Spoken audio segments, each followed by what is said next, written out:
శుక్లాం వరదరం విష్ణుం శశివర్ణం చతుర్భుజం ప్రసన్నవదనం ధ్యాయేత్ సర్వవిఘ్న ఉపశాంతయే. ఓం శ్రీ గురుభ్యో నమః. నమస్తే అండి, నేను మీ రామకృష్ణ ఆస్ట్రో న్యూమరాల్స్ని. అందరూ ఎలా ఉన్నారు?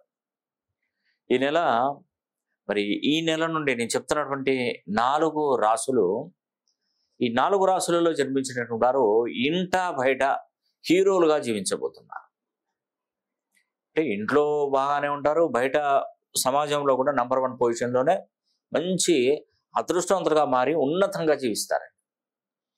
అవకాశం మనం అనుకోవద్దు, ఏదో రూపంలో మనకు వస్తూనే ఉంటుంది. ఒక ఆవిడ నా దగ్గర కరెక్షన్ తీసుకున్నప్పుడు వాళ్ళ బాబు వచ్చేసి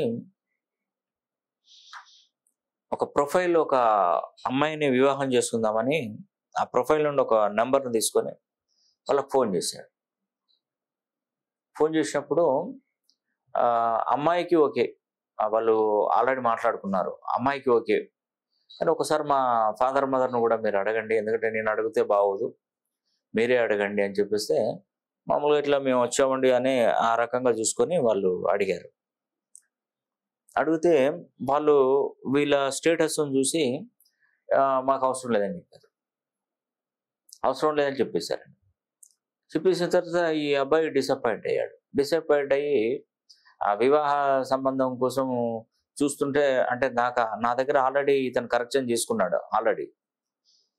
వాళ్ళ తల్లిదండ్రులు వచ్చేసి, సార్ మా అబ్బాయికి ఒక మంచి సంబంధం మేము దొరకబట్టామండి, ఆ సంబంధం వాళ్ళ మదర్ ఒప్పుకోవట్లేదు, మేము ఇట్లా మ్యాట్రిమోనీ ద్వారా వెళ్ళామండి, కానీ వాళ్ళ మదర్ ఒప్పుకోవట్లేదు.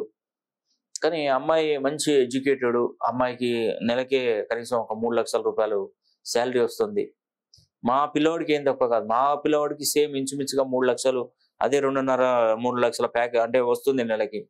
వీళ్ళిద్దరు కలిస్తే నెలకు ఒక 5 లక్షలు సంపాదించు మంచిగా హ్యాపీగా ఉంటారు అనుకుంటే, వాళ్ళ మదరు అసలు వాళ్ళ మదర్ ఎందుకు ఒప్పుకోవట్లేదని ఆరాధీశారు. ఆరాధిస్తే ఏమైందంటే, వాళ్ళ మదరు ఈ అమ్మాయికి వచ్చే 3 లక్షల కట్నం ఉంది, అంటే 3 లక్షల రూపాయల శాలరీ ఉంది కదా, ఈ కుటుంబం మొత్తం ఆ అమ్మాయి జాబ్ మీదనే ఎక్కువగా డిపెండ్ అయిపోయారు. చూడండి, అమ్మాయికి 30 years వచ్చింది, అమ్మాయి జాబ్ చేస్తుంది, నెలకు 2.5-3 లక్షల రూపాయల దానికి ఆమెకు వస్తుంది. తల్లిదండ్రులంతా ఈ పాప జాబ్ మీద డిపెండ్ అయ్యి అమ్మాయికి వచ్చిన సంబంధాన్ని వాళ్ళే చెడగొట్టేస్తున్నారు. ఎంత మంచి సంబంధం, ఇదే కాదు ఇంకే సంబంధం వచ్చినా కూడా కంప్లీట్ చేస్తుంది. ఈ బాబు ఫోన్ చేసి వాళ్ళ కూతురుకి చెప్పాడు, మీ మదరు వాళ్ళు చాలా మీద అది ఉన్నారు, నీ శాలరీ మీద వాళ్ళు బ్రతుకుతున్నారు, నీకు పెళ్లి కానివ్వట్లేదు అంటే, అమ్మాయి రివర్స్గా అయితే నానా మాటలు అనేసి, ఏం తెలుసు మా ఫ్యామిలీ గురించి అట్లా ఇలా అని చెప్పేసి అది చేసింది. అది ఎవరి కర్మ అని చెప్పేసి నేను కరెక్షన్ ఇచ్చాను కాబట్టి ఆ పిల్లోడు అదే కరెక్షన్ రాశాడు. ఈ అబ్బాయికి ఏంటంటే, వాస్తవానికి ఆ అమ్మాయి జాతకాన్ని నా దగ్గరికి పోయి అమ్మాయి జాతకాన్ని చూస్తే, అమ్మాయి జాతకాన్ని పరిశీలన చేస్తే, అమ్మాయి జన్మ జాతకంలో ఈ తక్షక కాలసర్పదోషం ఉంది. ఈ తక్షక కాలసర్పదోషము ఈ దీంతో పాటు చతుర్థ స్థానంలో, లగ్నం నుండి చతుర్థ స్థానంలో 4వ స్థానంలో కుజుని యొక్క సంచారం ఉంది. తర్వాత లగ్నంలో రాహు ఉన్నాడు. ఆమెకి ఏంటంటే ప్రాణగండం. ఎప్పుడైతే ఆవిడకు 32 సంవత్సరాలు పడతాయో ఆమెకి ప్రాణగండం ఉంది.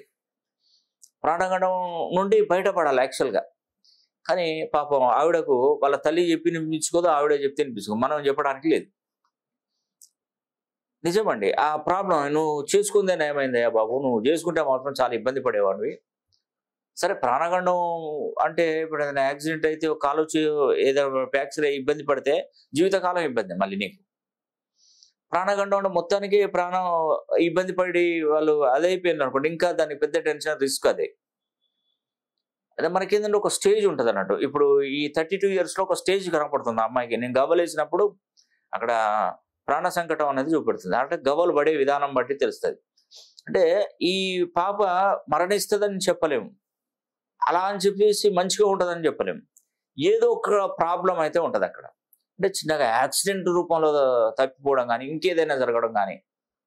ఒక అతనికి నేను ప్రాణగండం ఉన్నదని చెప్తే, ప్రాణగండం నుంచి బయటపడే విధంగా నేనే చెప్పాను. మళ్ళీ ఆయనకు అదే టైంలో స్నేక్ బైట్ చేసింది, పాము కాటేసింది. పాము కాటేసిందండి. హుటాహుటిన హాస్పిటల్కి తీసుకెళ్ళి బ్రతికాడు. అంటే అక్కడ మళ్ళీ బ్రేక్ అయింది. అక్కడ ఆగిపోయి మళ్ళీ నెక్స్ట్ ఆయనకు 38వ సంవత్సరంలో ప్రాణగండం ఉందని చెప్పాను. 38 సంవత్సరం బ్రేక్ అయింది. అతను మళ్ళీ పూర్ణాయుష్ కూడా అయిపోతాడు. మళ్ళీ మధ్యలో లేదు ఇంకా. నిశ్చింతగా ఉండొచ్చండి. చెప్పొచ్చు ఇలాంటివి తెలుసుకుంటాం మనం ముందస్తు జాగ్రత్తగా.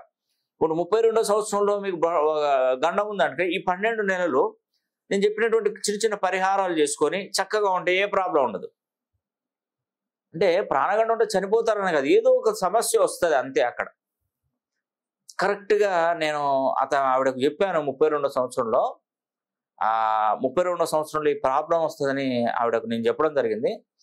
అమ్మాయికి ఏంటంటే ఫైర్ యాక్సిడెంట్ అయింది. అమ్మాయికి ఫైర్ యాక్సిడెంట్ అయ్యి ఒకవైపు ఒళ్ళంతా కాలిపోయింది. ప్రాణగండం అంటే అట్లా ఆ విధంగా వస్తుంది. చనిపోలేదు, అమ్మాయి చనిపోలేదు. అలా మనం కోరుకోవద్దు, అది మంచిది కాదు. ఫైర్ యాక్సిడెంట్ ఏదో కొంత ఇంజ్యూర్ అయిపోయి చాలా ప్రాబ్లమ్స్ ఉండి ఆ అమ్మాయికి ఇక వివాహం కాకుండా అయిపోయింది. తల్లిదండ్రులకు బాధ ఒక విధంగా. అప్పుడే అంటే కొన్ని ఇక మనం తల్లిదండ్రులు మనం తప్పు పట్టడానికి ఉండదు అనుకోండి. సో ఆ విధంగా జరుగుతుంది. కాబట్టి నేను చెప్పేది ఏంటంటే న్యూమరాలజీ ప్రకారం, ఆస్ట్రాలజీ ప్రకారం 360 డిగ్రీల్లో కనుక మన పేరును కనుక ఉంచుకున్నట్టయితే చాలా చక్కటి ఫలితాలు తప్పకుండా అందుతాయి. మకర రాశి వారు, ధనుసు రాశి వారు, కన్యా రాశి వారు, మిథున రాశి వారు, ఈ 4 రాశులలో పుట్టినటువంటి వారు ఇంటా బయట హీరోలుగా జీవించబోతున్నారు. ఇది తథ్యం. ఈ అవకాశం ప్రతి ఒక్కరూ సద్వినియోగం చేసుకోండి. పేరులో ఉన్నటువంటి సంఖ్యాబలను సరి చేసుకొని తప్పకుండా మీకు మేలు జరుగుతుందని కూడా నేను వీడియో ద్వారా తెలియజేస్తున్నాను. ఈ వీడియో కనుక మీకు నచ్చినట్లయితే లైక్ చేయండి, షేర్ చేయండి, కామెంట్ చేయండి. సర్వే జనా సుఖినో భవంతు.